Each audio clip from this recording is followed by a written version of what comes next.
যেই জামানায় এসে 11 বছর 12 বছরের মেয়ে প্রেম প্রীতি করে সম্পর্কে জড়ায়, ওই জামানায় বিবাহের জন্য মেয়েদের সর্বনিম্ন বয়স 18 বছর নির্ধারণ করা, এটা এই সমাজের প্রতি, এই রাষ্ট্রের প্রতি, ওই ব্যক্তির প্রতি, ওই পরিবারের প্রতি জুলুম।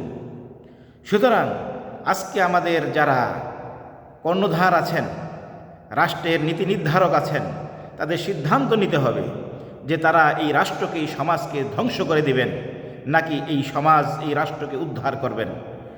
যদি আপনারা এই সমাজের ভালো চান, এই রাষ্ট্রের কল্যাণ চান, ব্যক্তির উন্নতি চান, তাহলে অবশ্যই আপনাদেরকে সিদ্ধান্ত নিতে হবে যে যাদের প্রয়োজন যখন দেখা দিবে, যারা শারীরিকভাবে ফিট হবে, মানসিকভাবে ফিট হবে, এরকম ব্যক্তি, সে 13 বছরের হতে পারে, 14 বছরের হতে পারে, 11-12 বছরেরও হতে পারে, যদি এরকম হয় তাহলে তাদের সিদ্ধান্ত সেই সন্তান অথবা তাদের কল্যাণকামী হিতাকাঙ্ক্ষী বাবা মা অথবা মুরব্বীরা নিতে পারবেন যে এটা ইসলাম দিয়েছে।